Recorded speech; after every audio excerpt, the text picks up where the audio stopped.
Hi, my name is Nia Thane, and I'm going to be documenting my 9-week art project. So basically, I'm an art student from the UK, and I'm doing one of the foundation courses. I'm doing the art foundation course, to be more specific. And on that course, I'm doing I'm on the graphics and illustration pathway, so that's what I'm going to be focusing on. Low-key, this is my first ever long-form video, so I'm kind of excited. Okay, so the plan is I'm going to document the last unit out of the 4 units that I've already done. My first unit was kind of like an induction thing, so we didn't really, I don't say we didn't do anything good, but like we didn't do anything that I would be like, oh, I need to remember this forever. It was more just like a getting used to the course type of thing. And the second unit was like more cultural, but I've already like done like a little documentary on both of them, so you know. But anyways, this is just going to be following me and what I'm going to be doing for like the next 9 weeks, because I was like, I feel like I might as well make this into a series since I've got so much footage and so much time really to do this. If you know me from Instagram, then you know that I've already documented Unit 1 and Unit 2. And that I also draw a lot, like almost too much. I'm more someone that makes like Instagram reels and stuff and like post my OCs. So I think it would be like a nice change of pace to actually do something that's not related to them for once. But I mean, this is going to be a character design project that I'm doing, because we get to pick our own project. So yeah, I guess it's kind of the same thing. So anyways, I'm packing up for the last unit that I did, Unit 2. And it was basically on puppets and stuff.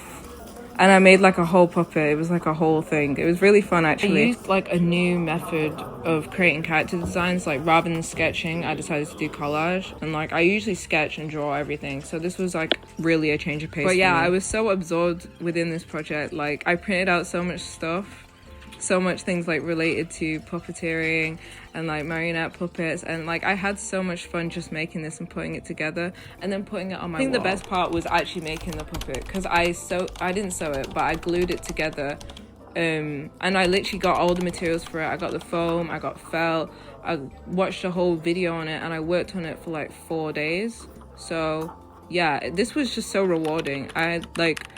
We were prompted to do so many things, I think, and it was also like, we were also given like time to just do like what we wanted. A lot of experimentation, really. And those are just sheets from the puppet project, because we also had to look at facts and stuff, so like contextual stuff.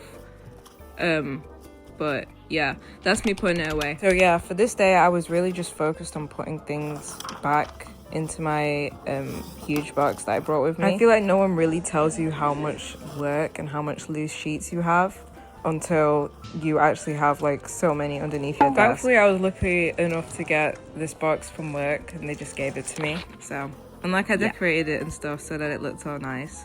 But yeah, that's just the inside of the box. After my studio was packed away and everything, I was like, okay, now I can actually start on my project. So basically, before this day, I already had all the images that I needed saved onto my laptop, and then I sent them from my laptop to my email, and then I printed them out, and then I started cutting them. And I don't really want to spoil it, because I feel like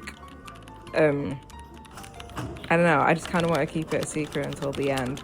But basically, it's just a bunch of black and white photos from the era that I'm focusing on. And because it's a character design project, I need like a bunch of face photos and like portraits and stuff, and also images of like the surroundings and like the areas in which people would go to. I spent like 20 minutes cutting them down to size and stuff. I forgot to mention this is the next day. My studio wall, and I just started putting all the images that I cut out and just started. And like we were supposed to start with a mind map, and then from a mind map work our way onto the studio wall. But I was like, I feel like that method doesn't really work for me. I feel like especially in Unit 2, I started my project just by putting up a bunch of images of puppets, and I think that really worked for me. So I was like, okay, I'm just going to do this for this project that I'm doing as well. And yeah, this didn't really take that long, actually. It was like a really nice day, so it was quite easy to get done. And yeah, I was just making sure everything aligned and stuff, and I was like, okay, I want to make sure I have my big photos in the middle, and then the little ones can like sit on the outside and stuff. And then my shelves as well. My shelves really helped. Didn't realize how important the shelves would be until the towards the end of the week, because I started putting stuff like hanging from the shelves and stuff. But then after that was done and I had my break, I was like, okay, I'm gonna start drawing some ideas and stuff. So I was like, now I'm gonna start with my mind map, which I would have started at the start, but I was like, actually I want to put all my photos up on the studio. I feel like this was definitely the longest part of the day, like thinking of ideas and stuff and writing ideas down, but I think I got a lot of things. So basically, since this is a character design project, I was like, okay, I'm going to need to know how the two characters look like, because I'm doing two main characters, because basically my project is like, I know I said I wasn't going to spoil it, but anyways, I'm going to say basically it's going to focus on two characters from the 1920s in America, so like African American culture, but in the 1920s, and it's going to focus on a specific dance called the Lindy Hop, which is basically like a old, like super old school dance that they used to do in like 1920s. And yeah, I was like, okay, this is going to be really cute if I make it. I was like, because it's set in such a long time ago, I was like, okay, it would be really cool if I could fuse like old animation with it, because I was like, okay, it's a character design project, I'm obviously going to do animation as well. So I was like, okay, if I fuse old animation with the old setting, I could have something that's really interesting and unique. And then I could also like make it a bit modern as well, so that it's not just like a direct copy of like an old-fashioned cartoon, but it's like in the modern day, if that makes sense. So yeah, I had a lot of ideas. I was like really inspired by Disney and stuff, because I was like, they have like a load of old-fashioned cartoons and cell animation as well. I was like, oh my gosh, that would be a great idea. So that was basically what was going on in my head as I was writing.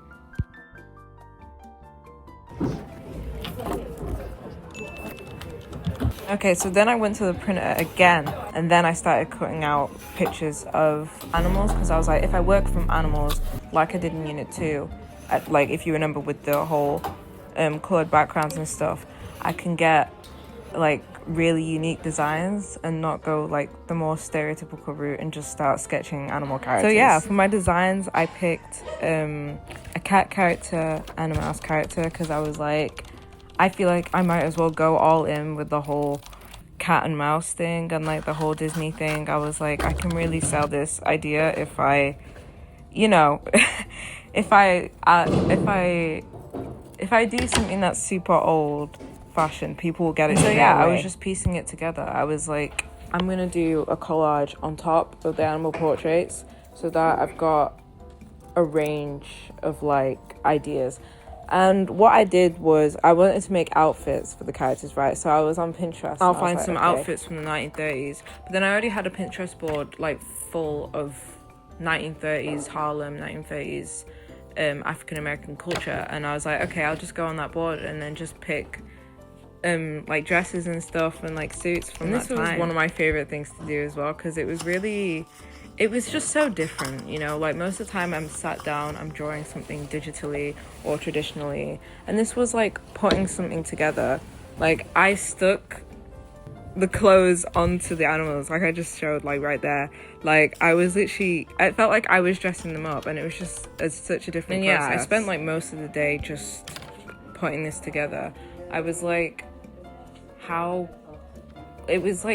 think for me it was like, how am I going to put like this outfit on this model, because it was super small. Like some of the images that I printed out were really small, so I was like cutting really, really small like shards of paper, and I was like, oh my gosh, I'm gonna lose all of this. And then I was like, oh my gosh, I ran out